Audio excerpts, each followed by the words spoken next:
శుభాకాంక్షలు విషెస్ నేను హృదయపూర్వకంగా విహారీ గారికి, వారి సతీమణి ప్రియ సహోదరి అమ్మగారికి తెలియజేస్తున్నాను. ఇంకా అనేకమైనవి వారు ఇలాంటి వార్షికోత్సవాలు ప్రభు రాక ఆలస్యమైతే జరుపుకోవాలని హృదయపూర్వకంగా కోరుకుంటున్నాను. ఈ వార్షికోత్సవాల గుండా మనం వెళ్తున్నప్పుడు అనేకమైన ఆత్మలు, నశించుచున్న ఆత్మలు ప్రభు వారు ఈ కుటుంబానికి, ఈ పరిచర్యలకు ఇవ్వాలని, క్రైస్ట్ లవ్ ఫెలోషిప్ ఇవ్వాలని నేను హృదయపూర్వకంగా కోరుకుంటున్నాను. అనేకమైన ఆత్మలు కలిగిన అనేక సంఘాలు కట్టాలి. దేవునికి స్తోత్రం. పెద్దలు ఉన్నారు మన మధ్యలో, వయసులో చాలా పెద్దవారు, తండ్రి సమానులు, దైవజనులు ముందు కూర్చున్న అందరికీ వందనాలు. థ్యాంక్ యూ సో మచ్ అన్నయ్య గారు. యాక్చువల్గా నేను మెయిన్ స్పీకర్ని ఏం కాదు, అంటే ఈ ఈవెంట్కి నేను మెయిన్ స్పీకర్ని, కానీ నా మట్టికి నేను మాట్లాడుకోవాలంటే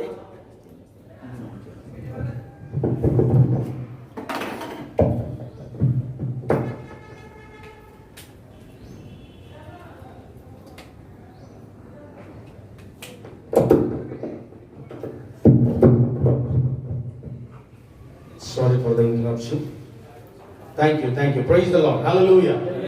So మెయిన్ స్పీకర్ని అంటే నాకు నేను తెలియజేసుకోవడానికి చెప్తున్నాను ఏంటంటే, జనరల్గా స్టాండ్ బై స్పీకర్ అనమాట నేను. అంటే ఎవరైనా ఎక్కడైనా వెళ్ళలేదంటే నన్ను జ్ఞాపకం చేసుకుని పిలుస్తూ ఉంటారు. అంటే నేను మెయిన్ స్పీకర్ అని ఎప్పుడు నన్ను నేను చెప్పుకోవడం లేదు.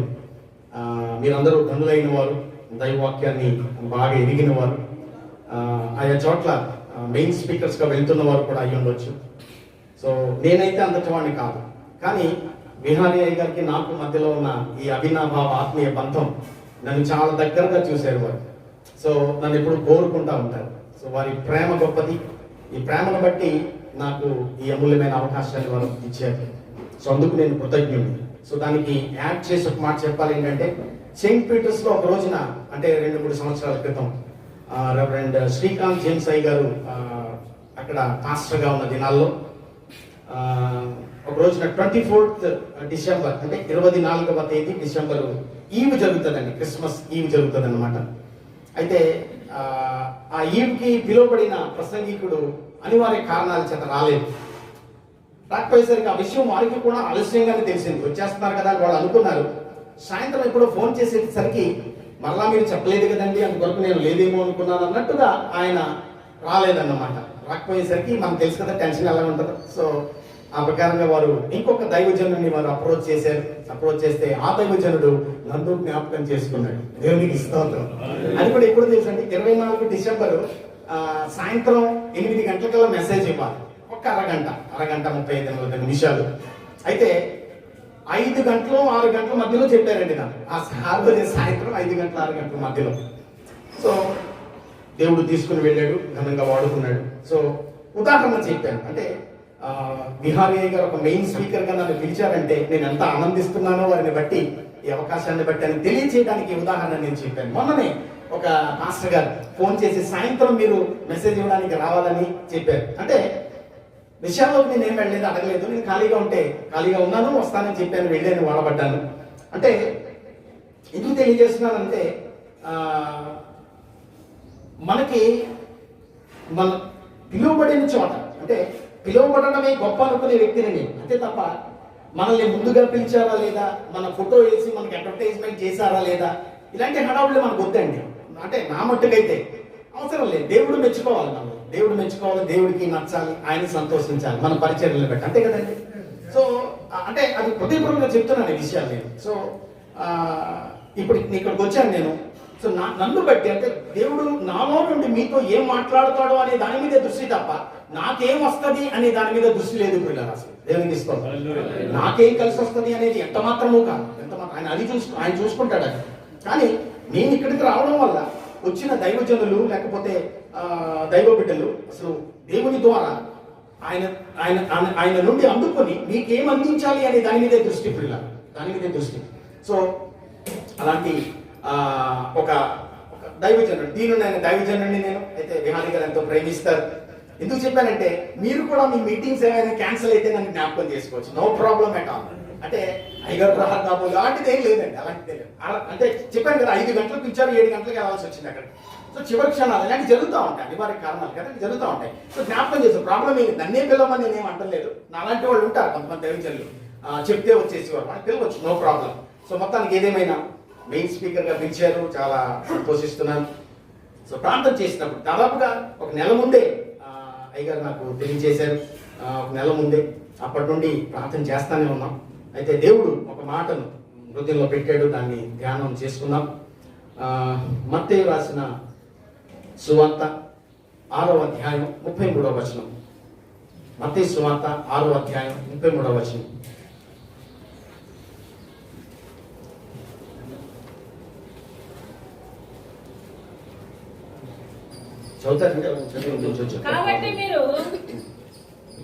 కాబట్టి మీరు ఆయన రాజ్యమును నీతిని మొదట వెతుకుడి, అప్పుడు అన్ని మీకు అనుగ్రహింపబడును. చాలండి, చాలు. కాబట్టి మీరు ఆయన రాజ్యమును నీతిని మొదట వెతకుడి, అప్పుడు అవన్నీ మీకు అనుగ్రహింపబడును. కొండ మీద ప్రసంగంలో ప్రభువారు చెప్పిన మాటలు ఇవి. దేవుని రాజ్యాన్ని వెతకండి అని అంటలేదు అక్కడ. తర్వాత మీకు టైం ఉంటే వెతకండి అనడం లేదు, మీకు సాధ్యమైతే వెతకండి అంటం లేదు. ఆయన నీతిని గురించి కూడా అలాగే మాట్లాడాడు. సో ఆయన ఏమంటున్నాడంటే మొదట అంటున్నాడు. ఏమంటున్నాడండి? మొదట. ఈ మొదట అనేది ప్రయారిటీని తెలియజేస్తుంది. ప్రయారిటీ అంటే ప్రాధాన్యత. సో జనరల్గా మనం మన పరిచర్యల మీద మనం దృష్టి పెడుతూ ఉంటాం, ఆత్మల సంపాదన మీద మనం దృష్టి పెడుతూ ఉంటాం, లేకపోతే సంఘాలు స్థాపించటం మీద, ఆయన పని మీద ఎక్కువగా మనం దృష్టి పెడతాం. అయితే ప్రభువారు ఏమంటారంటే మొదట ఆయన రాజ్యాన్ని, ఆయన నీతిని వెతకాలి అన్నాడు. ప్రకటన గ్రంథం 2వ అధ్యాయంలో 3-4 వచనాల్లో ఏమంటాడంటే, అయినను ఒక తప్పు నీ మీద మోపవలసి ఉంది, నీకుండిన మొదటి ప్రేమను నీవు వదిలితివి అన్నాడు. ఇంగ్లీష్లో ఫస్ట్ లవ్ అన్నాడు, మొదట నీకుండిన ప్రేమ అన్నాడు తెలుగులో. ఇంగ్లీష్లో ఏమంటే you have left your first love అన్నాడు. మొదటి ప్రేమ వదిలితివి అన్నాడు. దాని ముందు చాలా విషయాలు చెప్పాడు. ఎఫెసు సంఘంతో మెచ్చుకునే విషయాలు చాలా చెప్పాడు. నీవు ప్రయాసపడ్డావు, నీవు చెడుతనాన్ని ఇష్టపడవని తెలుసు. చాలా విషయాలు 2-3 వచనాల్లో చెప్పాడు. 4వ వచనాలు ఏమంటాడంటే నీకుండిన మొదటి ప్రేమను వదిలితివి అంటాడు. అంటే మనం ఈ రోజున దృష్టి పెట్టాల్సింది ప్రభు కొరకు చేసే పనుల మీద కాకుండా ప్రభువు మీద మనం దృష్టి పెట్టాలని దేవుడు కోరుతున్నాడు. మీకు ఉదాహరణలతో చెప్తాను. మత్తయి 14:23 చూడండి. 14:23 ప్రభు వాళ్ళు ఏం చేశారో. ఆయన జనసమూహములను పంపివేసి ప్రార్థన చేయుటకు ఏకాంతముగా కొండ ఎక్కిపోయి సాయంకాలం అయినప్పుడు ఒంటరిగా ఉండెను. చాలండి.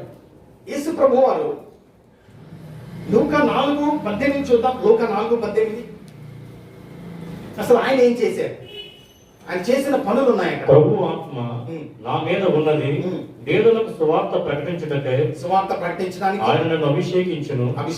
చెరలో ఉన్న వారికి విడుదల, గుడ్డి వారికి చూపు, కలుగునని ప్రకటించుటకును, నలిగిన వారిని విడిపించుటకును, ప్రభువు హితవత్సరము ప్రకటించుటకును ఆయన నన్ను పంపి ఉన్నాడు.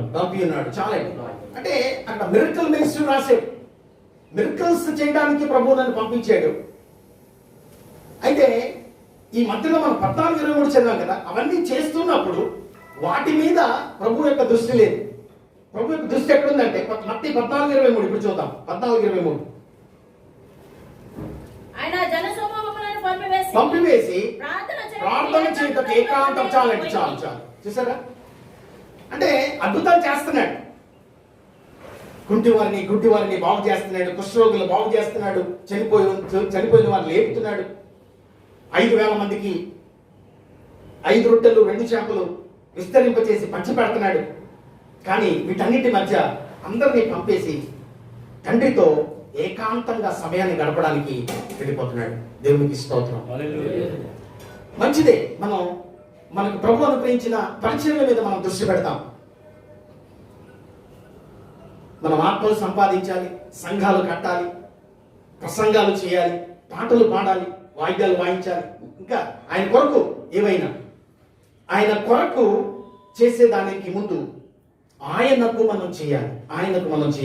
అపోస్తుల కార్యాలు 13:2 చూద్దాం. 13:2 అపోస్తుల కార్యాలు 13:2. వారు ప్రభువును సేవించుచు ఉపవాసము చేయుచుండగా పరిశుద్ధాత్మను నేను బర్నబాను సౌలును పిలిచిన పని కొరకు వారిని నాకు. ఇక్కడేమో సేవించుచు అన్నాడు, ఇక్కడేమో పని కొరకు ప్రత్యేకపరచండి అంటున్నాడు. అంటే ఇంగ్లీష్ లో బాగుంది. They were serving unto Jesus. యేసుకు సేవ చేస్తున్నారట. ఏం చేస్తున్నారట? యేసుకు సేవ చేసిన తర్వాత యేసు కొరకు సేవ చేయడానికి బయలుదేరుతున్నారు. దేవునికి మహిమ కలుగునుగా. యేసుకు సేవ. అందుకే ప్రభువారు అన్ని అద్భుతాలు ఆశ్చర్యకార్యాలు చేసిన జనసమూహాలన్నిటినీ తప్పించుకొని తండ్రితో ఏకాంతంగా గడపడానికి వెళ్ళిపోతూ ఉండేవాడు. లూకా 6:12 ఉంటది, ఆయన ప్రార్థించుట యందు రాత్రి గడిపెను అని ఉంటది. మార్కు సువార్త 1:35 ఉంటది, ఆయన గండల కడనే లేచి ఇంకను చాలా చీకటి ఉండగా అరణ్య ప్రదేశమునకు వెళ్ళి అక్కడ ప్రార్థించుచుండెను అని ఉంటది. మొదటి ప్రేమ. అన్ని చేశావు, బాగానే ఉంది, అయినను అంటాడు ప్రకటన గ్రంథంలో 2వ అధ్యాయం. అయినను అంటాడు. సో పేతురుని మనకు తెలుసు, నువ్వు నన్ను ప్రేమిస్తున్నావా అన్నాడు కదండి. 3 సార్లు అడిగాడు కదా, నువ్వు నన్ను ప్రేమిస్తున్నావా అని అడిగాడు. తర్వాత పని చేయమన్నాడు. దేవునికి స్తోత్రం. లవ్ ఫస్ట్, తర్వాత లేబర్ నెక్స్ట్. ఏంటండి? ప్రేమ ముందు, దాని తర్వాత పని. లవ్ ఫస్ట్, తర్వాత లేబర్ నెక్స్ట్. నువ్వు నన్ను ప్రేమిస్తున్నావా? అయితే గొర్రెల్ని మేపు, గొర్రె పిల్లల్ని కాయి అన్నాడు కదా, చెప్పాడు 21వ అధ్యాయంలో యోహాను సువార్త. పని ముందు ఆయన ప్రేమ పిల్లల, ఆయన మనం ప్రేమించాలి. ఆయన చేత ప్రేమింపబడటానికి 1 యోహాను 4:19 అంటాడు, ఆయనే మొదట మనలను ప్రేమించను కనుక మనము ప్రేమించుచున్నాము అంటాడు. అంటే ఆయన ప్రేమించటం అనేది మన వల్ల కాని పని. ఇప్పుడు చక్కగా పాడారు, ప్రేమించేదని అధికముగా దైవజనులు ఎవరో పాడారు. తర్వాత దైవజనులు స్తుతి ఆరాధనలో చాలా అద్భుతంగా నడిపించారు. వారికి కృతజ్ఞతలు తెలియజేస్తున్నాం. Wonderful worship. Thank you so much brother. So ప్రేమించేదని అధికముగా, ప్రేమించడమే కాదట అధికంగా ప్రేమిస్తున్నామట. నిజమేనా? అంటే ఎవరికి వారే ప్రశ్నించుకుందాం పిల్లలు. ఎవరికి వారే అంటే ఇప్పుడు ప్రభువుని ఎక్కువగా కోరుకుందామా, ప్రభువు అనుగ్రహించే వాటిని కోరుకుందామా? అంటే దేవుడు ఏం కోరుతున్నాడు? ప్రభువుని కోరాలని కోరుతున్నాడు. ఆయన ఇస్తాడు, మినిస్ట్రీ ఇస్తాడు. ఆయనని కోరుకోవడంలో మనకి పరిచర్యలు కానీ లేకపోతే అది ఎలాంటి పరిచర్యలైనా ఉత్పన్నమవుతాయంట, పుడతాయంట. ఆయన్ని కోరుకోవడంలో ఏమవుతాయంట? పుడతాయి. పౌలు ఈ రహస్యాన్ని ఎరిగిన వాడు. ఈ పౌలు ఏమంటాడంటే ఫిలిప్పీ 3:10, 11, 12 వచనాల్లో ఆయనను తెలుసుకొనుట నిమిత్తం అన్నాడు. సింపుల్ కదండి. ఆయనను తెలుసు, టు నో హిమ్ అన్నాడు. ఆయనను తెలుసుకొనుట నిమిత్తం మిగిలిన మట్టిని పెంటతో సమానంగా ఇస్తున్నాను అన్నాడు. అంతే. దేవునికి ఇష్టం. మినిస్ట్రీ కాదు ముందు. ఇందాక యాక్ట్స్ లో చదివాం 13:2 యేసును సేవిస్తున్నారు. సేవించినప్పుడు ఒక మినిస్ట్రీ పుట్టింది వాళ్ళకి. ఏంటంటే బర్నబాని ఇంకెవరినో పని నిమిత్తం పంపించమని అనే మినిస్ట్రీ. అంటే they were serving unto Jesus, then for Jesus. ముందు టు జీసస్, యేసుకి మనం పరిచర్య చేయాలి, తర్వాత యేసు కొరకు పరిచర్య చేయాలి. ఇది కూడా వివరిస్తాను. మత్తయి మరియ మార్తలు ఉన్నారు. ప్రభు వారు బేతనీకి వచ్చినప్పుడు లూకా సువార్త 10వ అధ్యాయంలో వారిని యేసయ్యను ఆహ్వానించారు వాడు కదండి. మరియ మార్తమ్మ ఇంటి తలుపులు తెరిచి యేసును ఆహ్వానించింది. ఓకే, యేసు కొరకు ఆహార పదార్థాలు తయారు చేయడానికి చాలా బిజీగా ఉంది. కానీ ఫ్రస్ట్రేట్ అయిపోయింది, తొందరపడిపోయింది. అయితే మరియ మాత్రం యేసు పాదముల యొద్ద కూర్చుండి ఆయన బోధ వింటుందంట. బోధ వినిచుండేను. ఆయనకు పరిచర్య అంటే ఏంటో చెప్తా. బోధ వించుండేది.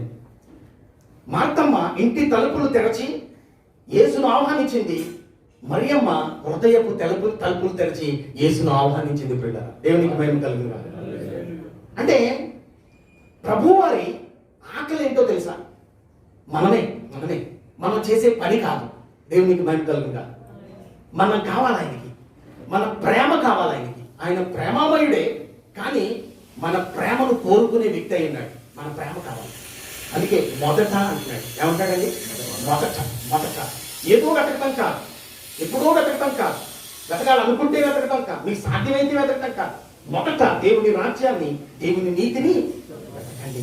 అంటే దేవుని రాజ్యానికి ఒక రాజు ఉంటాడు కదండి, రాజు ఉంటాడు. దేవుని రాజ్యం అని ఎందుకన్నాడంటే అది ఆయన యొక్క కంట్రోల్ అన్నమాట, అధీనం.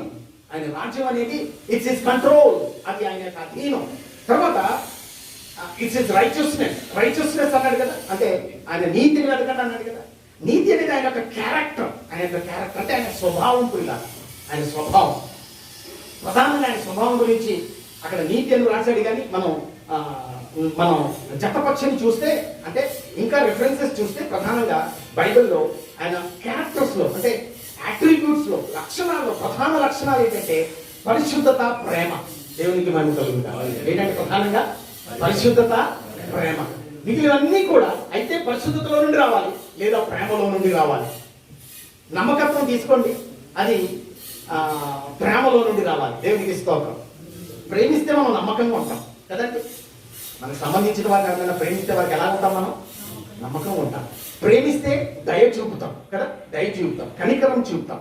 సో పరిశుద్ధత ఏంటంటే పరిశుద్ధతలో నుండి నిజాయితీ, నీతి, ఇవన్నీ వస్తాయి.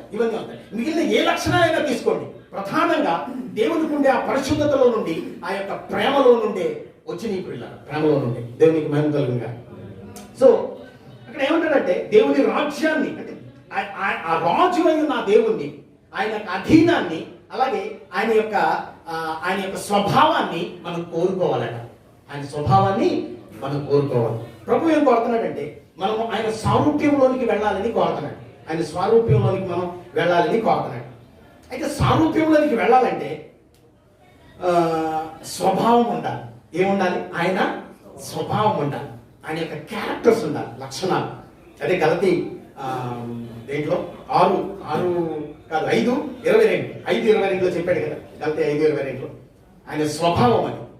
తర్వాత ఆయన స్వభావం ఎప్పుడైతే మనలో పెరుగుతుందో ఆయన సామర్థ్యం పెరుగుతుంది. అప్పుడు ఆటోమేటిక్ గా అద్భుతాలు, ఆశ్చర్యకార్యాలు జరుగుతాయి. దేవునికి మహిమ కలుగునుగాక.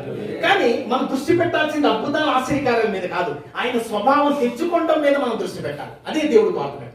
నీవేదో చేసేద్దామని కోరుకోవడం కాదు కదా. జనరల్ గా పవర్ కావాలని అడిగితే కావాలి ప్రభు అంటాం కదా.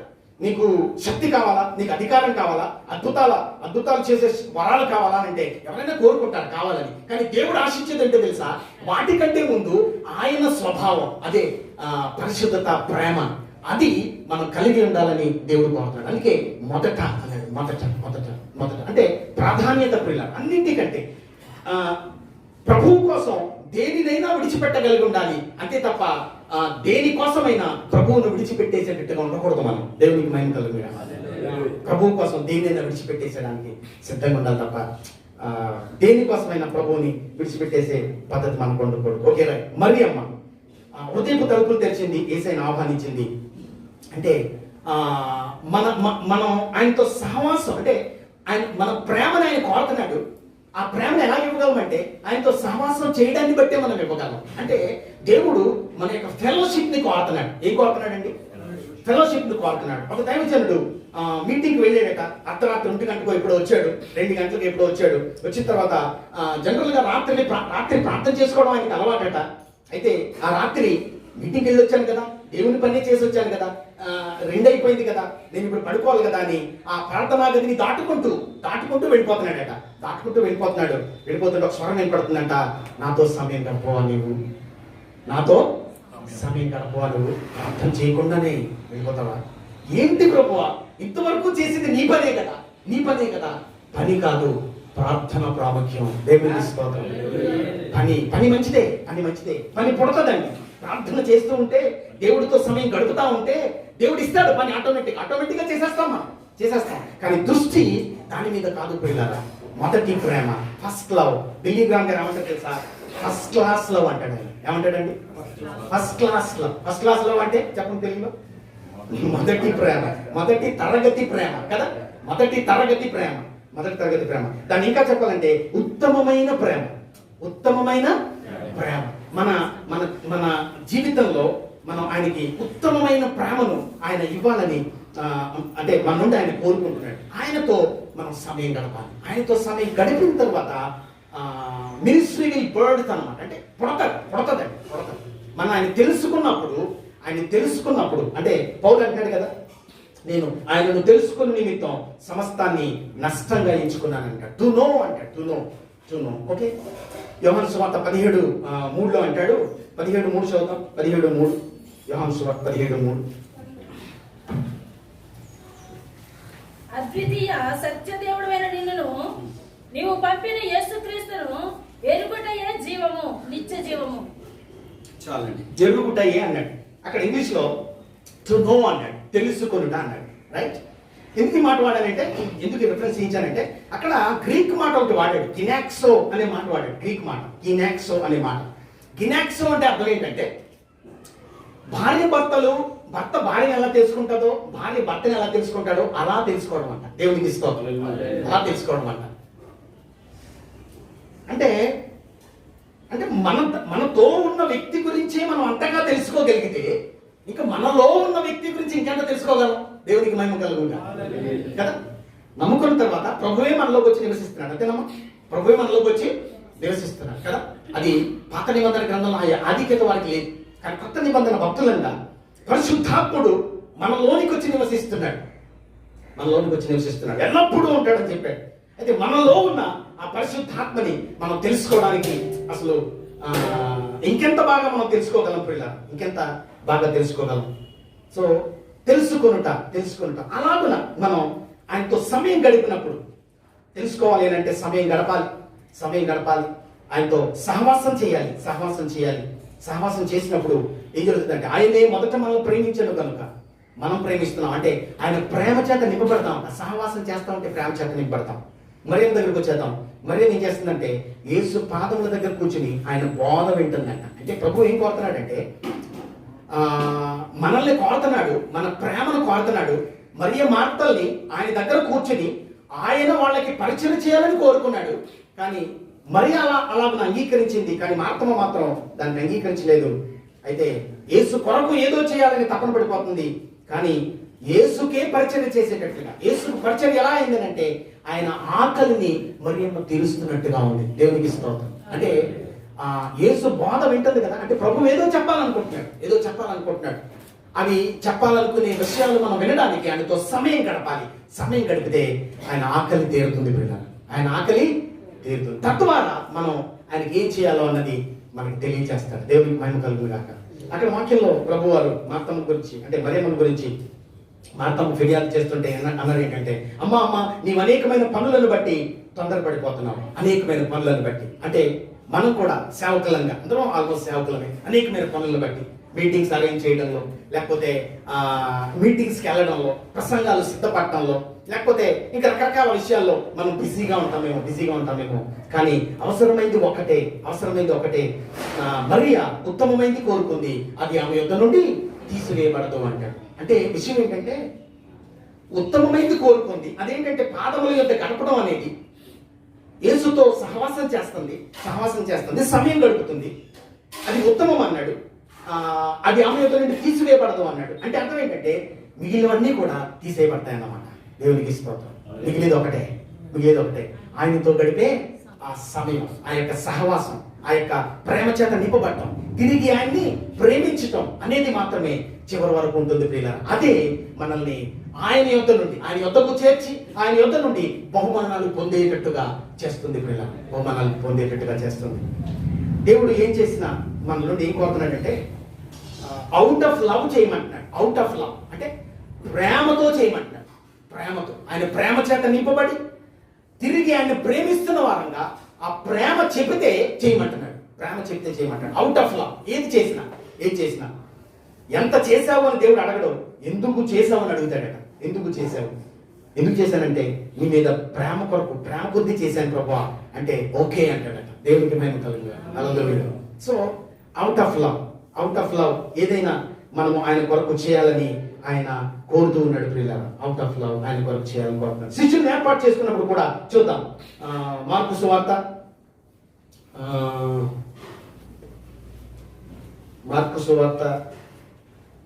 3వ అధ్యాయం 14వ వచనం చూడండి. వారు తనతో కూడా ఉన్నట్లును దయ్యములను వెళ్ళగొట్టు అధికారం గలవారై. చూడండి అక్కడ అంటే పని తర్వాత కానీ ముందేమంటున్నాడు, తనతో కూడా ఉంటున్నట్లును. ఇంగ్లీష్ లో బాగుంది. So that they may be with Jesus అని అంటారు. Jesus has chosen them to be with him అన్నాడు. అంటే వాళ్ళు ఏర్పాటు చేసుకున్నాడట శిష్యుల్ని, ఎందుకంటే యేసుతో పాటు ఉండటానికి. దేవునికి స్తోత్రం. తర్వాత చదవండి. ఉంటున్నట్లును అని దయ్యములను వెళ్ళగొట్టు అధికారం గలవారై.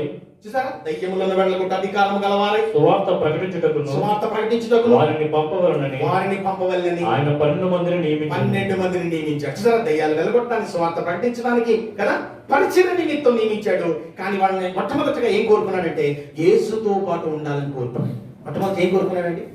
ఆయనతో పాటు ఉండాలని కోరుకుంటున్నాడు. ఈ రోజున పరిచర్యలు చేస్తున్నాం. చాలా వరకు మనం అభివృద్ధి చెందిన వాళ్ళం, గొప్ప గొప్ప సంఘాలు కట్టామని ఆత్మల్ని మనం సంపాదించాం. యేసుతో గడపలేదనేది కాదు.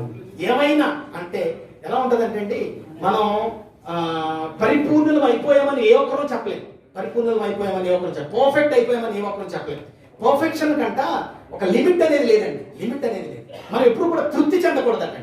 దేవుని విషయాలు, దేవుని పనులు, దేవుడితో గడపడం విషయంలో అసలు ఎప్పుడు కూడా తృప్తి చెందకూడదంట. సాటిస్ఫాక్షన్ అనేది భక్తుడు అంటాడు, satisfaction is a curse to the church అంటాడు. సంఘానికి తృప్తి అనేదట ఒక శాపం లాంటిదంట. ఎప్పుడూ కూడా తృప్తి చెందకూడదు. ఇప్పుడు ఒక గంట గడుపుతున్నాం అనుకోండి దేవుడితో, నేను గడుపుతున్నాను కదా, ఈ మెసేజ్ విన్న తర్వాత నేను గడుపుతున్నాను కదా అనుకోకూడదు. ఇంకొక అరగంట పెంచే ప్రయత్నం చేయాలి. దేవునికి మహిమ కలుగుగా. అంటే ఆయన రుచి అలాంటిది. భక్తుడు రుచి ఎరిగిన దావీదు ఏమంటాడంటే, తుప్పి నీటి వాగుల కొరకు ఆశపడుతుంది, ఆశపడునట్లు దేవానా ప్రాణం నీ కొరకు ఆశపడుతుంది. తర్వాత ఇంకా ఏమంటాడంటే 27వ దావీదు కీర్తనలో ఒక వరం అడిగాను. అదేంటంటే నీ ముఖ ప్రసన్నత చూడటానికి, నిన్ను గూర్చి ధ్యానం చేసుకోవడానికి చిరకాలము నీ మందిరంలో నివసింపకోరుచున్నాను అన్నాడు. అంటే దేవుడి యొక్క రుచి దొరికిన దావీదు ఏమంటాడంటే, అసలు దేవుని గురించి ఏమని చెప్పను నేను? ఒక గంట చెప్పనా, ఒక రోజుని చెప్పనా, ఒక వారమని చెప్పనా, ఒక నెల చెప్పనా? అసలు సరిపోదని ఏమన్నాడు తెలుసా? ఫైనల్ గా చిరకాలము అనేసాడు. అంతే ఏమన్నాడు?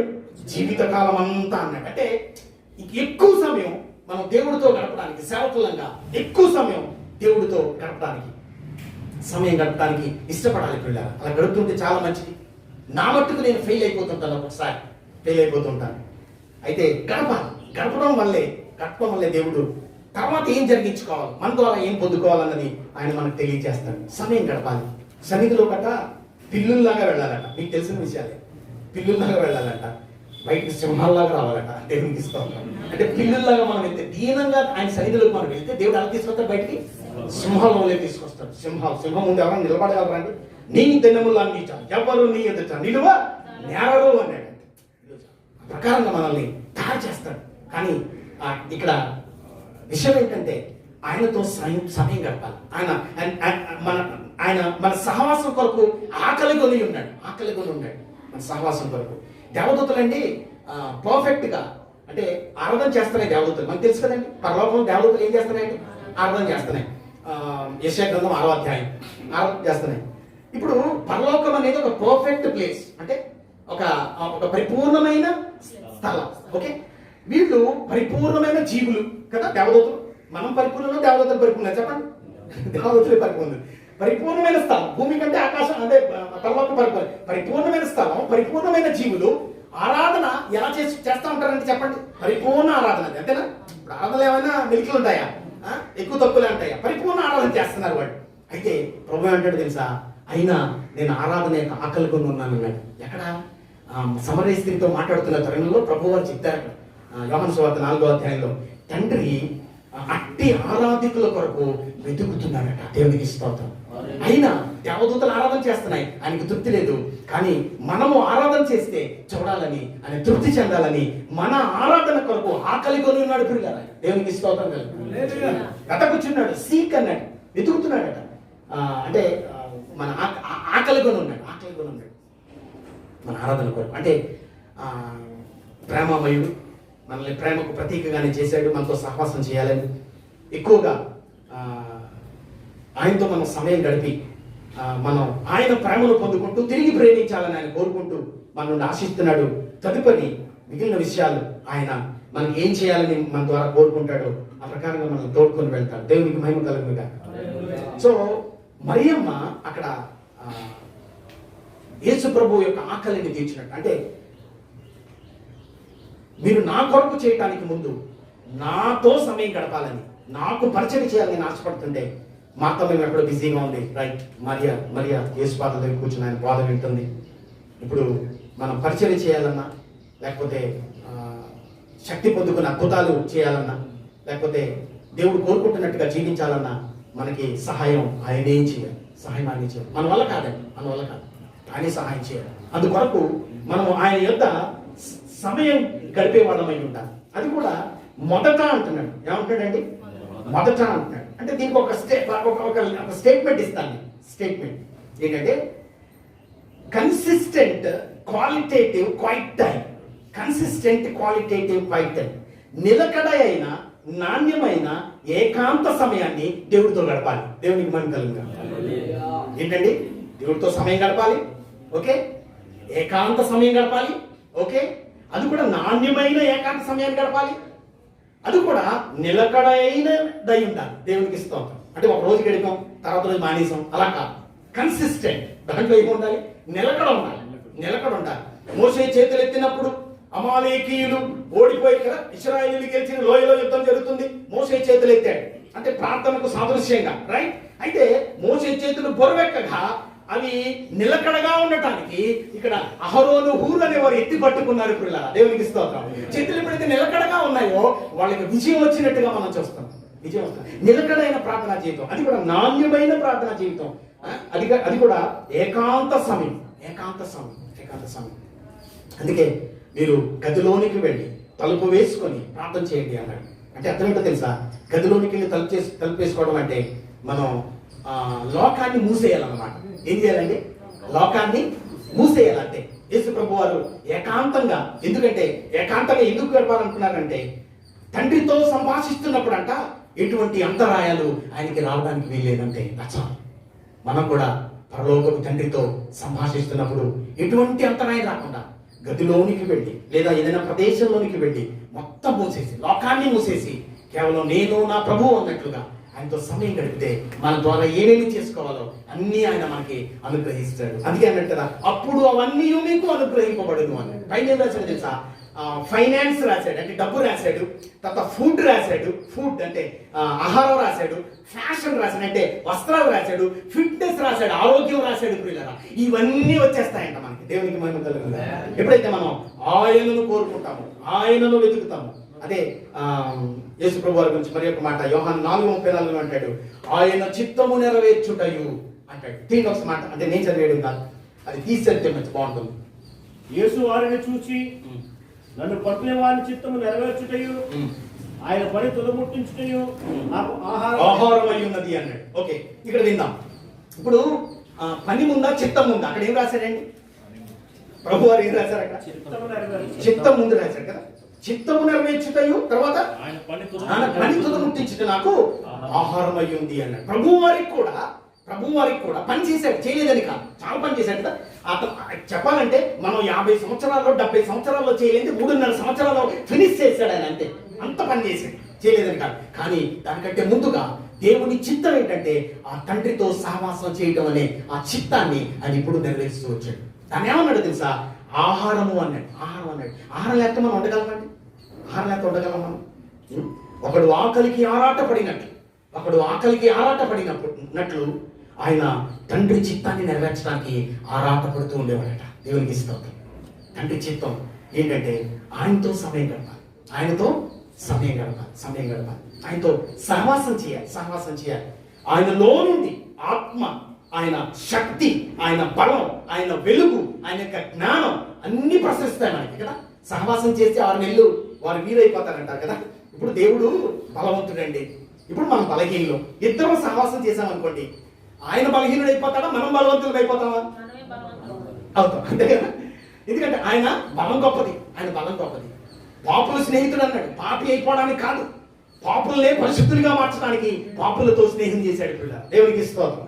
ఆయన వంశావళి చూస్తే వంశావళిలో పాపులు ఉంటారట, పాపులు ఉంటారు కదండి, వంశావళిలో పాపులు ఉన్నారు. ఒక ఆయన అడిగాడు ఏంటండి అని అడిగితే, పరిశుద్ధుడు వచ్చి పాపులను తాకినప్పుడు పాపులు పరిశుద్ధులైపోతారు అంతే, అంతే తప్ప ఆయన పరిశుద్ధతకి ఏ ఢోకా లేదు. దేవునికి మహిమ కలుగునుగా. అంత పరిశుద్ధుడు ఆయన, మహాపరిశుద్ధుడు, మహాపరిశుద్ధుడు. ఆయనలో చీకటి ఎంత మాత్రమును లేదు. దేవుడు వెలుగై ఉన్నాడు, చీకటి ఎంత మాత్రము లేదు. ఎంత మాత్రము లేని చీకటి, ఎంత మాత్రము చీకటి లేని వెలుగై ఉన్న పరిశుద్ధతను కలిగిన వాడు మన ప్రభువు ప్రియులారా. ఆ పరిశుద్ధత మనల్ని మార్చేస్తుంది తప్ప మన యొక్క అపవిత్రత లేకపోతే పాపం ఆయన మార్చే ఆస్కారమే లేదు. అప్పుడు అందువరకు ఆయన పాపులతో స్నేహం చేసేది. దేవునికి మహిమ కలుగును. ఆయన దేవుని చిత్తం మొట్టమొదటి అన్నాడు, తర్వాత పని, తర్వాత అన్నాడు. సో ఒకడు ఆకలికి ఆరాట పడినట్టు ఆయన తండ్రి చిత్తాన్ని నెరవేర్చడానికి ఆరాటపడుతుండేవాడు. మనం ఆహారాన్ని ఎలా కోరుకుంటామో అలాగే దేవునితో సమయం గడపడానికి మనం అలా కోరుకోవాలి ప్రియులారా, కోరుకోవాలి. రాత్రి ఉందంటే కేవలం పడుకోవడానికే కాదు, దేవునితో గడపడానికి అనేది కూడా మర్చిపోకూడదు. దేవునికి మహిమ కలుగును. పగలు ఉందంటే కేవలం మనం పనులు చేసుకోవడానికే మాత్రమే కాదు, దేవుడు పనులు చేయడానికి మాత్రమే కాదు, దేవుడితో గడపడానికి అనే సంగతి మనం మర్చిపోకూడదు ప్రియులారా, మర్చిపోకూడదు. Qualitative quiet time, consistent qualitative quiet time, నాణ్యమైన నిలకడైన నాణ్యమైన ఏకాంత సమయం ప్రియులారా, ఏకాంత సమయం, ఏకాంత సమయం. మనం ప్రభుకి ఏది ఇచ్చినానండి అంటే ఆయన్ని 12:30 తీయండి, మార్కు 12:30. మొదట ప్రేమించండి అన్నాడు కదా, మొదట ప్రేమను వదిలితివి అన్నాడు, మొదట నన్ను వెతకండి అన్నాడు. అక్కడ కొంచెం వివరం రాశాడు. మార్కు సువార్త 12:30. నీవు నీ పూర్ణ హృదయముతోను, పూర్ణ హృదయంతో, నీ పూర్ణ ఆత్మతోను, పూర్ణ ఆత్మతో, నీ పూర్ణ వివేకముతోను, పూర్ణ వివేకంతో, నీ పూర్ణ బలముతోను, పూర్ణ బలంతో నీ దేవుడైన ప్రభువును, నీ దేవుడైన ప్రభువును ప్రేమింపవలనది ప్రధానమైన ఆజ్ఞ, ప్రధానమైన ఆజ్ఞ. సో ఇక్కడ ఏం కోరుతున్నాడంటే మనల్ని మొదట అన్నాడు, మొదటి ప్రేమ అన్నాడు. ఎలా ప్రేమించమన్నాడంటే పూర్ణంగా ప్రేమించమన్నాడు. పూర్ణ హృదయం, పూర్ణ వివేకం, పూర్ణ బలం. అక్కడ హోల్ బీయింగ్ అన్నాడు ఇంగ్లీష్ లో. హోల్ బీయింగ్ అంటే మనకున్నదంతటి దానితో ప్రేమించాలి. అంతటితో మనం ప్రేమించాలి. అయితే ప్రేమించడానికి కొన్ని ఉన్నాయి పిల్లలు. ప్రేమించడానికి కొన్ని విషయాలు చెప్పి నేను కొంచెం ఒక 15 నిమిషాలు ముగించేస్తాను. రైట్. మనం ప్రేమిస్తున్నాం అని చెప్పడానికి మొట్టమొదటి నేను చెప్పాను కదా, ఆయన ప్రేమ చేత నింపబడితే తప్ప మనం ప్రేమించలేదు దేవుడిని. ఈ సూత్రం ఇప్పుడు అసలు దేవుడితో గడపడమే అందుకొరకు. అందుకే రోమా 5:5 అంటాడు, పరిశుద్ధాత్ముడు ద్వారా దేవుని యొక్క ప్రేమ మన హృదయాల్లో కుమ్మరించాడట. ఆయన ఏం చేశాడట? దేవుని యొక్క ప్రేమ కుమ్మరించాడు కదా. కానీ ఇంగ్లీష్లో ఏముంటో తెలుసా? ఒక వెర్షన్, ఇంగ్లీష్లో చాలా వెర్షన్స్ ఉన్నాయి, చాలా బైబిల్స్ ఉంటాయి. ఒక వెర్షన్ ఏముంటుందంటే, పరిశుద్ధాత్మ ద్వారా మన హృదయంలో దేవుని ప్రేమ అంట జమ చేశాడట. ఏం చేశాడటండి? జమ చేశాడు. డిపాజిట్ అనే మాట వాడాడు ఇక్కడ. డిపాజిట్ చేశాడట. ఇప్పుడు మనం దేవుడితో సమయం గడుపుతున్నామండి. సమయం గడపడానికి ఏం చేస్తాం? వాక్యం చదువుతాం, ప్రార్థన చేసుకుంటాం, అంతే కదండి. సింపుల్ గా మనం చేయాల్సింది వాక్యం చదవాలి, ప్రార్థన చేసుకోవాలి. అయితే వాక్యము, ఆయన మాటలు ఆత్మయు జీవమునై ఉన్నవి అన్నాడు. అంతేనా? ఆయన మాటలు ఏమై ఉన్నాయి అన్నాడు యోహాను సువార్త 6వ అధ్యాయంలో, ఆత్మయు జీవమునై. ఇప్పుడు పరిశుద్ధాత్మ చేత నింపబడుతున్నాం అంటే ఆయన ప్రేమ చేత నింపబడుతున్నాం. ఓకే, పరిశుద్ధాత్మ చేత నింపబడుతున్నాం అంటే ప్రేమ చేత నింపబడతాం. పరిశుద్ధాత్మ చేత నింపబడడానికి పాల కేంద్రంలో పాలు దొరుకుతున్నట్టుగా పరిశుద్ధాత్మ దొరకడానికి కొన్ని కేంద్రాలు ఉన్నాయి. పరిశుద్ధాత్మ దొరకడానికి అంటే పరిశుద్ధాత్మ చేత నింపబడడానికి కొన్ని కేంద్రాలు ఉన్నాయి. అవి ఏంటంటే వాక్యం. ఒకటి ఏంటండి? వాక్యం. రెండోది ప్రార్థన. మూడోది సహవాసం, అదే చర్చ్ సహవాసం. ఇవన్నీ సభలు, ఇవన్నీ సహవాసంలో. వీటిల్లో మనం సమయం గడిపితే ఏమవుతుందో తెలుసా? పరిశుద్ధాత్మ చేత నింపబడతాం. ఆత్మ అనేవాడు మనలో బలపడతాడు పిల్లలు ఆయన చేత. అంటే నింపబడటం అంటే అర్థం ఏంటంటే మనం లోబడతాం అన్నమాట. ఎంత లోబడితే అంత నింపబడుతున్నట్టు అర్థం. దేవునికి మహిమ కలుగుగా. నింపబడటం మీద దృష్టి పెడతాం. నింపబడటం అంటే ఏంటో తెలుసా? ఎంత లోబడితే అంతగా నింపబడతాం పిల్లలు. లోబడటం అన్నమాట. ఎక్కువగా లోబడతాం. వాక్యం వినే కొద్దీ, ఆయనతో వాక్యం చదువుకునే కొద్దీ, ప్రార్థనలు చేసుకునే కొద్దీ, దేవుడితో సమయం గడిపే కొద్దీ, సన్నిధికి వచ్చే కొద్దీ, వాక్యాలు వినే కొద్దీ మనం ఏం చేస్తామంటే లోబడే ఆ యొక్క కొలతను పెంచుతాం. ఈ రోజు 1 కేజీ లోబడ్డామేమో, రేపు పొద్దున 5 కేజీలు లోబడతాం, తర్వాత 10 కేజీలు లోబడతాం, ఇంకా సంపూర్ణంగా లోబడే స్థితిలో మనం రాగలనుకుంటున్నారు. ఈ ప్రకారంగా పరిశుద్ధాత్మ చేత నింపబడితే, ఈ రోమా 5:5 ప్రకారంగా ఆయన ప్రేమ చేత నింపబడతామంట. ఏం చేత? ప్రేమ చేత. ఎప్పుడైతే ప్రేమ చేత జమ చేయబడతాము, ప్రేమ మనలోనికి జమ చేయబడిందో ఆటోమేటిక్ గానంట మన ప్రేమ మనం ఇవ్వగలమంట. మన ప్రేమని ఏం చేయగలమండి? ఇవ్వగలం. మీకు అర్థం అవడానికి చెప్తాను.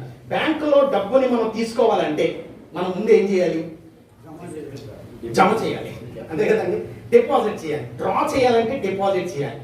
బ్యాంకులో డబ్బు జమ చేస్తేనే తీసుకోగలం కదండి. ఓకే, జమ చేయకుండా తీసుకోగలమా? తీసుకోలేము. ప్రభు వారు ఏం చేశారో తెలుసా? ప్రేమను మన దగ్గర నుండి తీసుకోవాలని ఆశపడుతున్న ప్రభువారు ముందు తన యొక్క ప్రేమను మన హృదయాల్లో జమ చేశాడు. దేవునికి స్తోత్రం. ఇప్పుడు తీసుకుంటాడా లేదా చెప్పండి? జమ చేశాడు. ఇప్పుడు ఈజీగా తీసుకోగలరు కదా.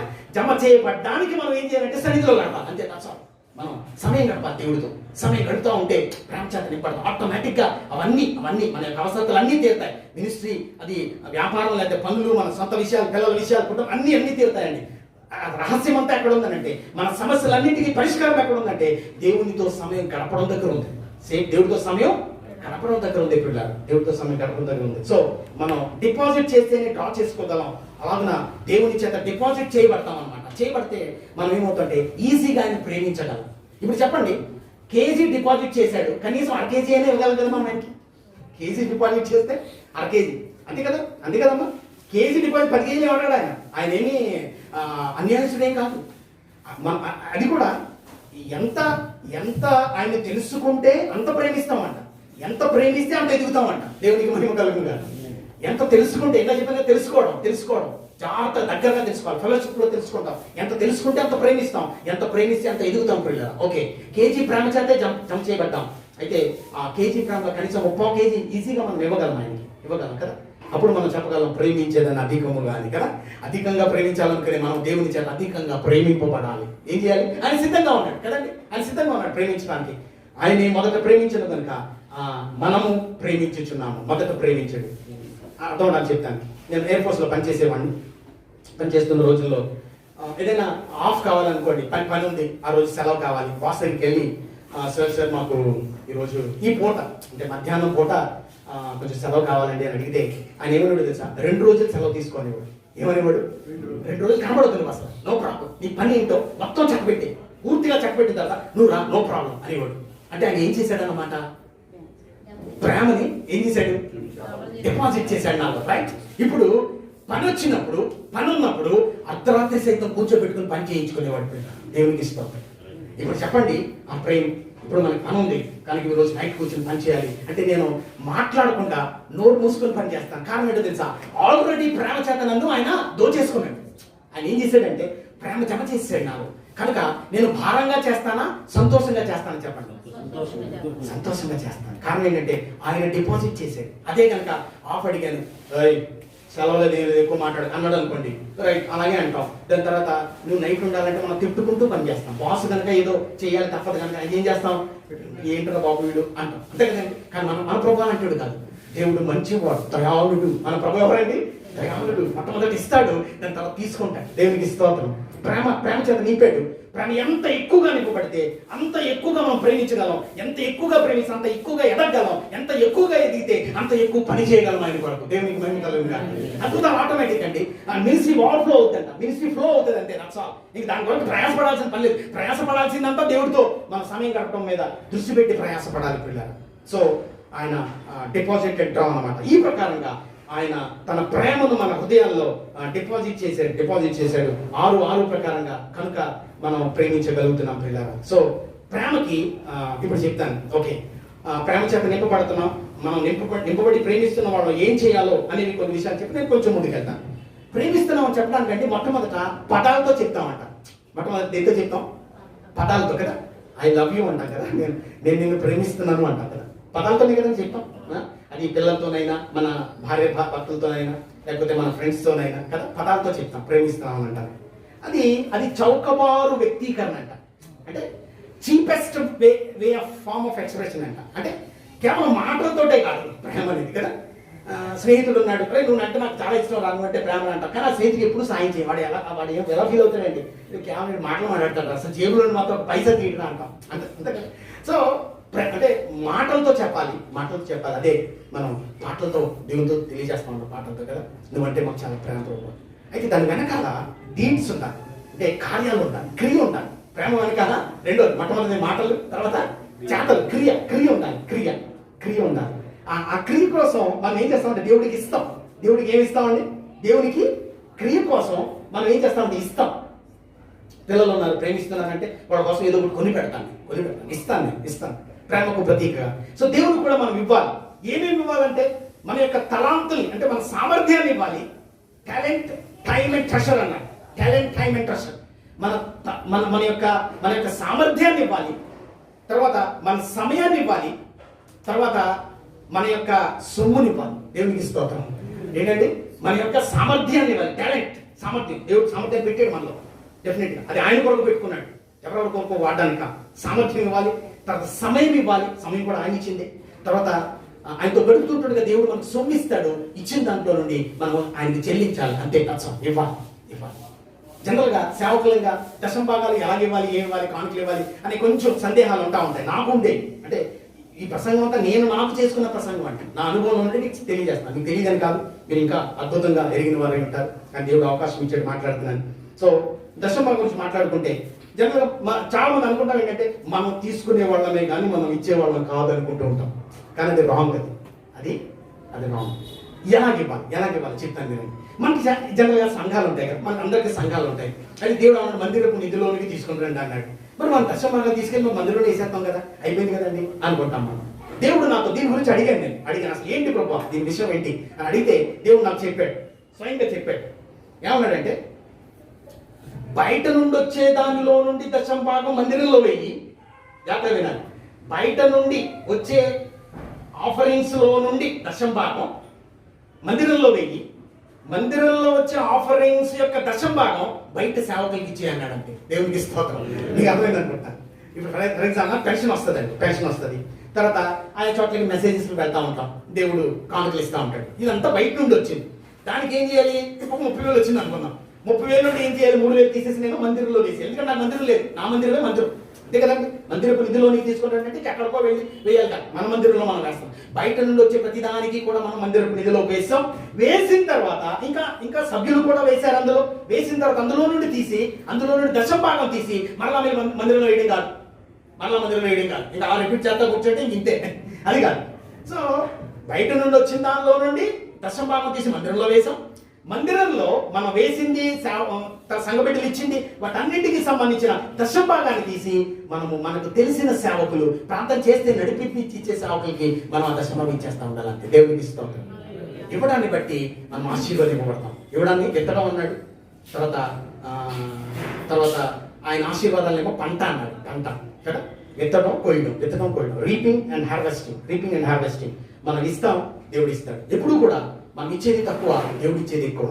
ఎలా చెప్తామంటే విత్తేది తక్కువ, పంట ఎప్పుడు ఎక్కువే. దేవునికి స్తోత్రం. ఒక గింజ విత్తితే 10 గింజలు వస్తాయి కదండి. ఒక గింజ విత్తితే ఎన్ని వస్తాయి? 10 గింజలు వస్తాయి అనుకుందాం. మరి విత్తింది ఎక్కువ, కోసుకునేది ఎక్కువ. అంటే దేవుడు విత్తనం అన్నాడు, ఆయన ఆశీర్వాదాలేమో పంట అన్నాడు. ఈ ప్రకారంగా చూస్తే మనం ఇచ్చేది ఎప్పుడూ తక్కువే, దేవుడు ఇచ్చేది ఎప్పుడూ ఎక్కువే. దేవునికి మహిమ కలుగుగా. ఆయన గుప్పిలిని విప్పి ప్రతి జీవి కోరిక తీరుస్తున్నాడట. అయితే మన గుప్పిలి విప్పనంత వరకు ఆయన గుప్పిలి విప్పడంట. మన గుప్పిలి విప్పనంత వరకు ఆయన తన గుప్పిలిని విప్పడు. అయితే మన గుప్పిలిని విప్పాం. ఎంత? 10 రూపాయలు, 100 రూపాయలు, 1000 రూపాయలు కదా మన గుప్పిలి. 10 విత్తనాలు, 100 విత్తనాలు. కానీ ఆయన గుప్పిలి పిల్లరా ప్రతి జీవి కోరికను తీరుస్తున్నాడు. ఆయన గుప్పిలి చాలా పెద్దదే. ప్రతి జీవి కోరికను తీర్చగలదు, ప్రతి ఆశీర్వాదం, ప్రతి అవసరత తీర్చగలదు పిల్లరా. అయితే ఆ గివింగ్ అనేది కేవలం మాటల్లోనే కాదు, మన యొక్క తలాంతుల్ని, సామర్థ్యాన్ని ఆయనకి ఇవ్వాలి. తర్వాత మన సొమ్మును మనకి ఇవ్వాలి. మన సొమ్ములో నుండి దేవుడికి సంబంధించిన ఆయనకి ఇవ్వాలి. సమయాన్ని ఇవ్వాలి. అదే చెప్పాను కదా, ఎక్కువ సమయం ఆయనతో గడపాలి. సమయం అనేదండి విలువైన విషయం అన్నమాట. వాల్యుబుల్, మోస్ట్ ఎక్స్పెన్సివ్ కమోడిటీ అన్నాడు ఇంగ్లీష్లో. Time is the most expensive commodity. భక్తులు ఏమన్నాడంటే రక్షణ తర్వాతట ఒక వ్యక్తికి దేవుడైన గొప్ప విషయం ఒకటి ఇచ్చాడనంటే అది సమయమే అన్నాడు. రక్షణ తర్వాత సమయం అన్నాడు. సమయం విలువ తెలియడానికి ఒక చిన్న ఉదాహరణ చెప్తాను మీకు. మరణ పడక మీద పడుకున్నాడండి ఒకడు, మరణ పడక మీద. డాక్టర్ అన్నాడు నువ్వు చచ్చిపోతావు అన్నాడు.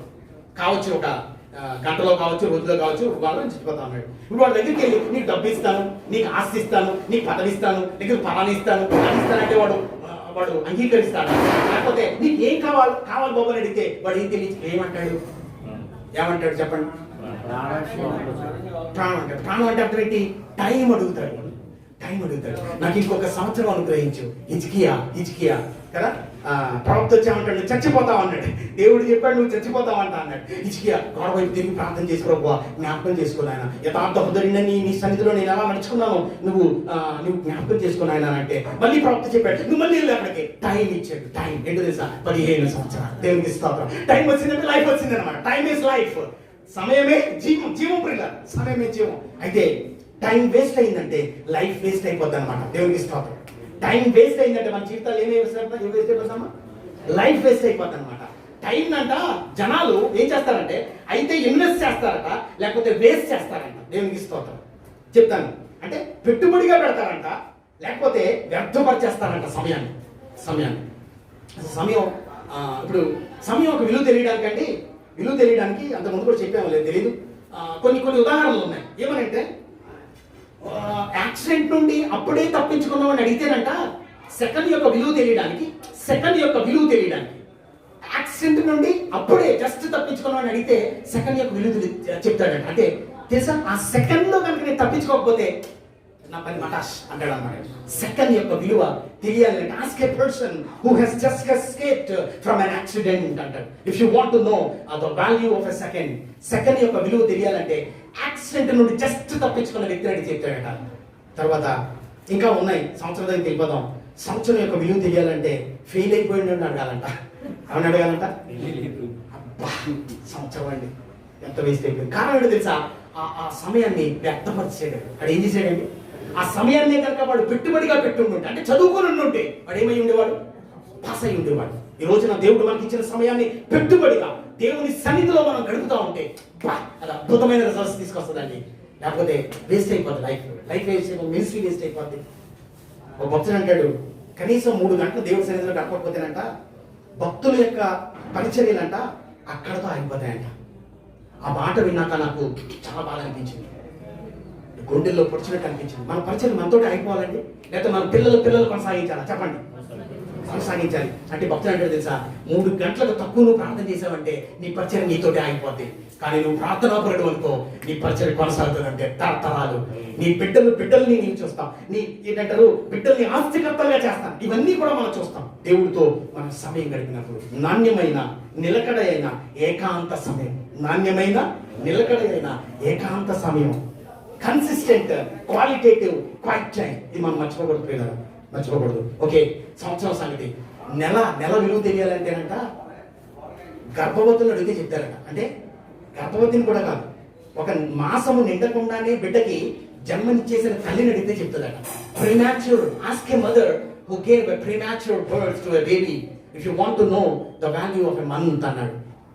మంత్ యొక్క, మాసం యొక్క, నెల యొక్క విలువ తెలియాలంటేనంట మాసములు నిండకుండానే, నవమాసములు నిండకుండానే, ఒక మాసానికి ముందే 8వ మాసంలోనో 7వ మాసంలోనో బిడ్డకు జన్మనిచ్చేసిన తల్లిని అడిగితే అంటదంట ఇంకొక నెల కడుపులో ఉండుంటే బాగుండేది, ఇంకొక నెల కడుపులో ఉండుంటే ఆ విలువ తల్లికి తెలుస్తుంది. పిల్లల దేవునికి మహిమ కలుగును గాక. ఈ రోజున ఎంత సమయం ఇచ్చాడు మనకి కదా, ఎంత సమయం ఇచ్చాడు.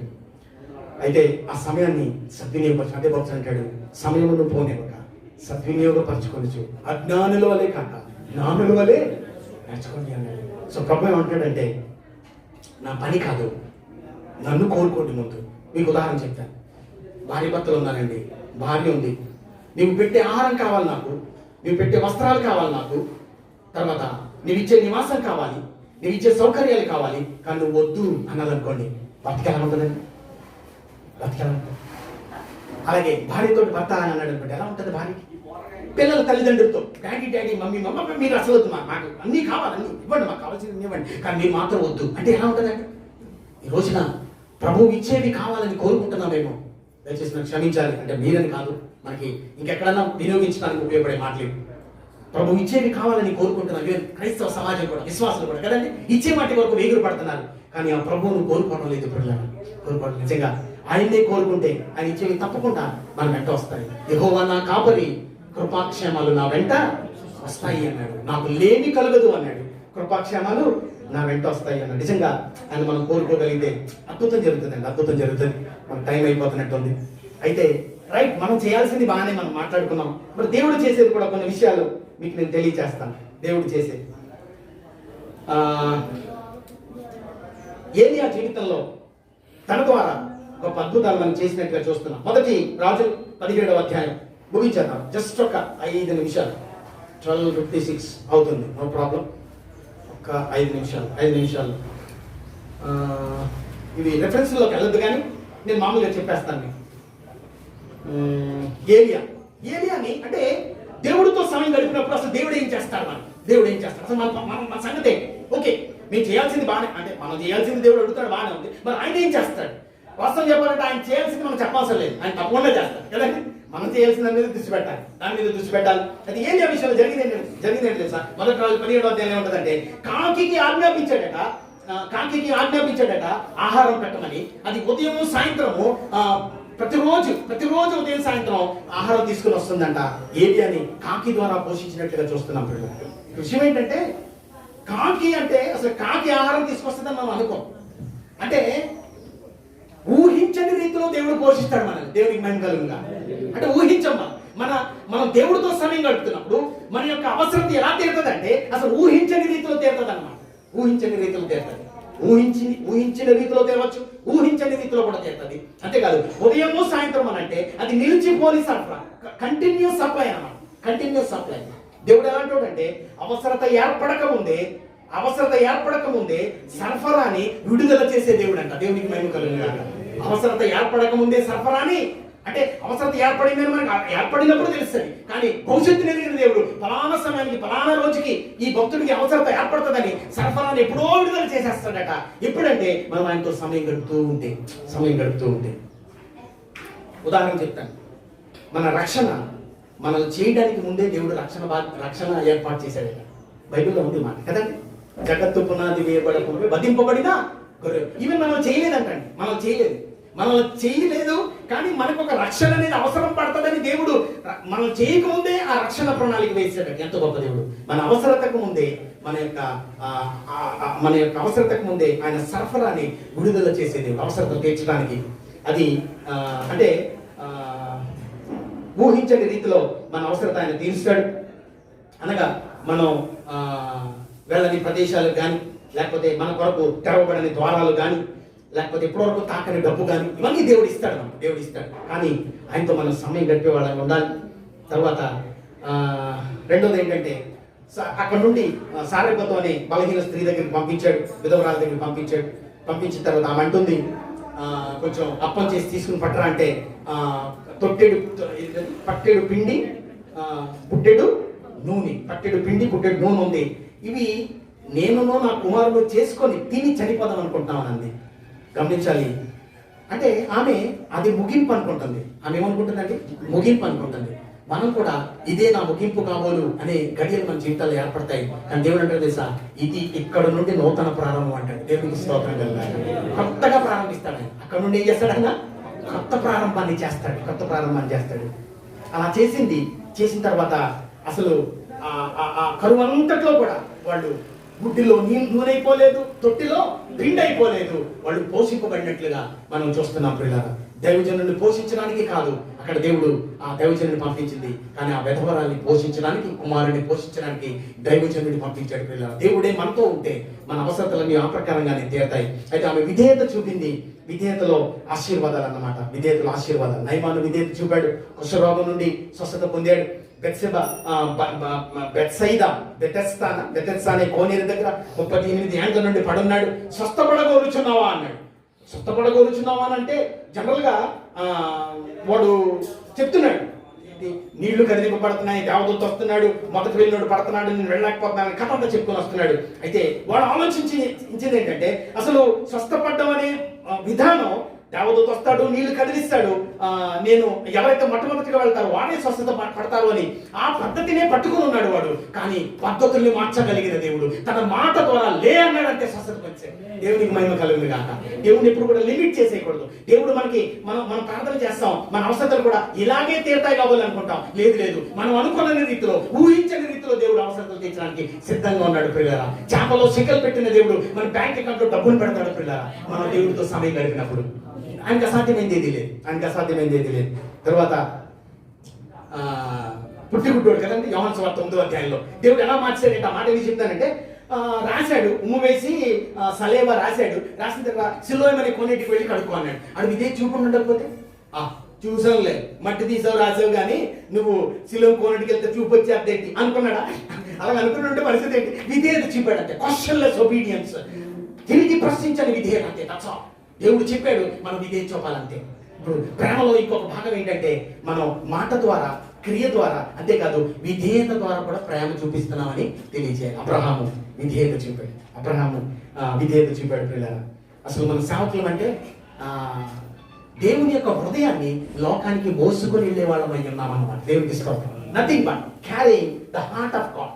దేవుని హృదయాన్ని లోకానికి మోసుకొని వెళ్ళే వాళ్ళం పిల్లలు. అందుకే దావీదు దేవుని హృదయం బాగా ఎరిగిన వాడు. అందుకే హృదయానుసారుడు అని అనిపించుకున్నాడు. పడిపోయినా కానీ లేవనెత్తాడు దేవుడు. అలాంటి దేవునికి స్తోత్రం కలుగుతాడు. అలాగే పడిపోమని కాదు, కానీ దేవుని హృదయాన్ని ఎరిగి దాన్నే మనం కోరుకుంటా ఉంటే ఆటోమేటిక్ గా మనం అభివృద్ధి చెందుతాం, పడిపోయినా లేస్తాం. దేవుడు మనల్ని ఉన్నతమైన స్థితికి తీసుకుని వెళ్తాడు. అబ్రహాముని కొడుకు నాటడానికి కారణం చెప్పి ముగించేస్తాను, అయిపోయింది. అబ్రహాంని కొడుకుని బలడిగాడు కదండి. అది ఒకసారి ఆలోచిస్తే నాకు చాలా అసలు ఏంటి కొడుకుని బలడిగాడు, దేవుడు ఏంటి ప్రేమవాడు అనిపిస్తూ ఉంటుంది. కానీ దీనిలో నేను ఈ మధ్య నేను విన్నా ఒక చోట, అంటే నన్ను క్యాచ్ చేసింది ఆ మాట. అంటే నా ధ్యానంలో దొరికిన మాట అది ఏంటంటే, అబ్రహాంని కొడుకుని అడిగాడండి, బలి ఒకడైన నీ కుమారుని ఇస్సాకుని బలిమన్నాడు. చిత్తం ప్రభు అన్నాడు. వెంటనే దేవుడు ఏమన్నాడు జనరల్గా, అయ్యో బాబోయ్ బిజీలా ఉన్నాడు రా బాబు, అబ్రహమా సంతోషం చిత్తం అన్నావు చాలు, ఆ మాత్రం చాలు అనాలి. కానీ కట్టుకున్నాడు, బయలుదేరాడు కదా, వెళ్ళిపోతున్నాడు. అచ్చి బాబోయ్ వీడు బలిచ్చిలాగా ఉన్నాడు, ఈ అబ్రహాము నా కుమారుడైన అబ్రహాం బలిచ్చిలాగా ఉన్నాడు, ఇప్పుడు వీడిని ఆపేయాలని చెప్పి దేవుడు కంగారు పడి ఉండాలి. అంటే అలా చేయలేదు, అడిగించాడు. తర్వాత వాళ్ళని చోట పెట్టాడు, కట్టెలు కట్టి నేను పెట్టాడు. కుమారుడు అడుగుతున్నాడు, కట్టెలు ఉన్నాయి, నిప్పు ఉంది, దాని బలి గొర్రె పిల్ల ఏది అంటున్నాడు. అబ్బా ఈ మాట కూడా అడిగే వాళ్ళకి అనుమతి ఇచ్చాడు దేవుడు. సో తీసుకెళ్తున్నాడు, వీడు నిజంగానే బలిసిలాగా ఉన్నాడు అని దేవుడు అనుకోవాలి జనరల్గా. లేదు, కట్టెలు పేర్చాడు, ఇస్సాకును కట్టాడు, పడుకోబెట్టి అయ్యి బాబోయ్ అని అనుకోవాలి. అసలు దేవుడు ఎందుకు అంతవరకు తీసుకుని వెళ్ళాడంటే తెలుసండి, ఒక రోజున అబ్రహామా కొడుకును బలివ్వడం అంటే ఏంటో, ఆ నొప్పేంటో మానవుల్లో ఏ ఒక్కరైనా పంచుకోవాలని ఆశపడ్డాను నేను. ఆ ఒక్కళ్ళు నువ్వు ఒక్కడో దొరికావు. అయితే నిన్ను పరీక్షిస్తే ఆ కొడుకును పడుకోబెట్టి కట్టెలు పేర్చి ఆ కొడుకును కట్టేసి పడుకోబెట్టి కనిన ఏకైక కుమారుని 100వ సంవత్సరంలో దొరికిన కుమారుని, ఎంతగానో ప్రేమించే కుమారుని బలి చేయడానికి చెయ్యెత్తావు. చూసావా దాని ద్వారా నీ హృదయం నొచ్చుకుంటా ఆ నొప్పిని నువ్వు అనుభవించావు. చూసావా, చాలయ్యా నాకు చాలు. ఆ నొప్పి ఏంటో నీకు తెలిసిపోయింది కదా, అసలు నీ కొడుకు నాకు అవసరం లేదయ్యా. ఆ నొప్పి మానవునికి తెలియాలనే ఉద్దేశంతో నిన్ను అలా పరీక్షించాను అంతే. కానీ ఒక రోజు వస్తుంది, నా కొడుకుని నేను బలిచ్చేస్తాను. ఆయనే ప్రభు అయిన యేసుక్రీస్తు పిల్లరా. ఆ నొప్పి ఏంటో జస్ట్ పంచుకోవాలని ఆశపడ్డాడు అంతే అబ్రహాముతో.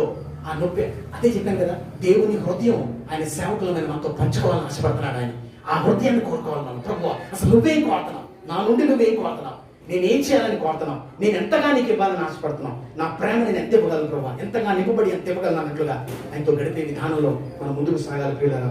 సో అలాగున ఆ రోజున అది మల్టిప్లై అయింది. అంటే మొట్టమొదటి ఆయన ఆశీర్వాదాన్ని ఆజ్ఞాపించి కాకి ద్వారా ఊహించని రీతిలో ఆశీర్వాదాలు ఇచ్చాడు. రెండోది ఆశీర్వాదాలు విస్తరింపచేశాడు. ఆ యొక్క పట్టెడు పిండి, కొంచెం నూనెని ఆయన తొట్టెలో పిండి అయిపోలేదు, బుడ్డలో నూనె అయిపోలేదన్నట్టుగా విధేయత చూపడాన్ని బట్టి ఆశీర్వదించాడు. అంతేకాదు చనిపోయిన బిడ్డను లేపినట్టుగా చూస్తున్న 1 రాజులు 17వ అధ్యాయం. అంటే ఆయన పునరుత్థానానికి దేవుడు ప్రియులారా, పునరుత్థానమును జీవమును నేనే అంటున్నాడు. అంటే మన జీవితాల్లో మన యొక్క విషయాల్లో కొన్ని మృతమైపోయి ఉంటాయి కదండి, ఇవి లేవండి, ఈ పరిస్థితి మారదండి, ఈ అప్పు తీరదండి, ఇవి రక్షణ పొందడండి, అసలు మేము అభివృద్ధి చెందలేమండి అని మృతమైన స్థితిలో ఉంటాయి. దేవుడు ఏమంటాడు తెలుసా? దానిని తిరిగి జీవింపచేయగలిగిన శక్తిమంతుడిని నేను అంటున్నాడు. గాడ్ ఆఫ్ రిజరెక్షన్, పునరుత్థానానికి దేవుడు పిల్లల పునరుత్థానపు శక్తి ఆ మృతమైన స్థితిని తాకిందంటే అది జీవం పోసుకుంటుంది పిల్లల. దేవునికి స్తోత్రం. ఈ రోజున ఏమిటి మన జీవితాల్లో మృతమైపోయి ఉన్నాయి, వాటన్నిటిని తిరిగి జీవింపచేయగలిగిన శక్తి దేవునికి ఉంది. ఎప్పుడో తెలుసా? ఆయనతో సమయం గడిపినప్పుడు పిల్లల. దాని తర్వాత మొదటి రాజులు 18వ అధ్యాయం 45-46 వచనాల్లో ఉంటుంది ఏంటంటే, వర్షం కొరకు ప్రార్థన చేశాడు, వర్షం కురవకూడదని. తర్వాత వర్షం కురడానికి ప్రార్థన చేశాడు, వర్షం కురుస్తుంది. అప్పుడు సేవకుడిని పంపించి ఆహాబుతో చెప్పు వర్షం పడిపోద్దని, వెళ్ళిపోమని చెప్పంటే రథం పట్టుకుని వెళ్ళిపోయాడంట. రథం పట్టుకుని ఏం చేశాడంటే వెళ్ళిపోయాడంట.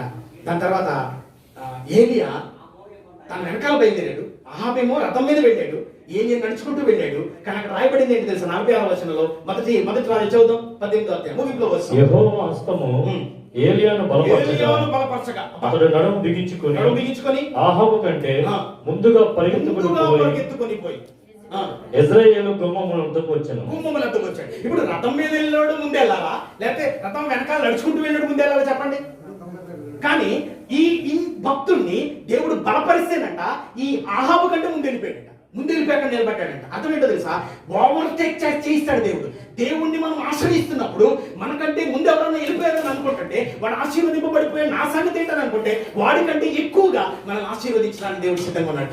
ఓవర్టేక్ చేస్తాడంట దేవుడు. దేవునికి స్తోత్రం. గతంలో పొందుకోలేని ప్రతి వాటిని కూడా మనం ఇప్పుడు పొందుకొని, ప్రస్తుతం పొందుకునే వాటితో పాటు పొందుకొని ముందుకు వెళ్ళిపోయేటట్లుగా ఆయన మన ఆశీర్వాదాన్ని స్పీడ్ చేస్తాడంట. ఏం చేస్తాడంటే, బండి ఉందండి, యాక్సలరేట్ చేస్తాడంట. యాక్సలరేషన్ కొంచెం మనం ఎక్కువగా దాన్ని ఉపయోగిస్తే అది స్పీడ్ గా వెళ్తుంది. సో ఆశీర్వాదాలు ఇంతవరకు ప్రభువా కొన్ని విషయాలు తెలియక నేను పొందుకోలేకపోయాను, అయితే నీతో ఎక్కువగా సమయం గడిపి ఇంతవరకు పొందుకోని ప్రతి వాటిని, అనగా ఇంతవరకు నీకు చేయని వాటిని నేను చేస్తాను, అంతేకాదు ఇంతవరకు పొందుకోని వాటిని నేను పొందుకుంటాను ప్రభువా అన్నట్లుగా ఎక్కువగా సమయం గడిపితే దేవుడు ఏం చేస్తాడు తెలుసా?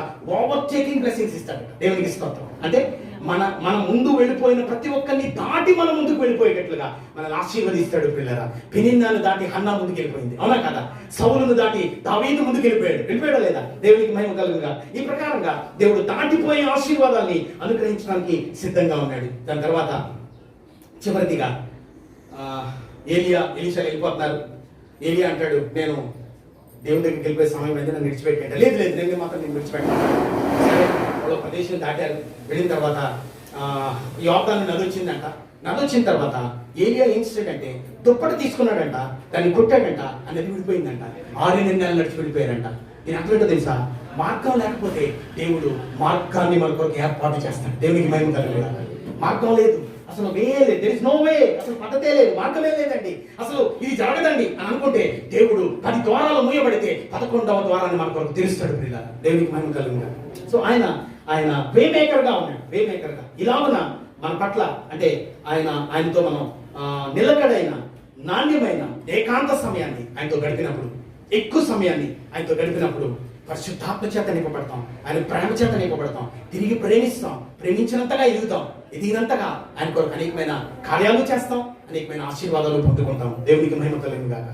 మన కొరకు వేటి మీద దేవుడు మన పేర్లు రాసి పెట్టాడో అవన్నీ దేవుడు మనకు అనుగ్రహిస్తాడు. దేవునికి మహిమ కలుగుగాక. ఎప్పుడంటే తెలుసా? ఆయన కోరుకొని ఆయనతో మనం ఆయనతో సమయం గడిపి నాణ్యమైన నిలకడైన ఏకాంత సమయాన్ని గడిపినప్పుడు దేవుడు అద్భుతాన్ని ఆశ్చర్యకరం చేస్తాడు. ఆయన సమయం గడిపినప్పుడు ఏమిటంటే ఆయన సమరూపంలోకి వెళ్తాం, ఆయన సారూప్యంలోకి వెళ్తాం.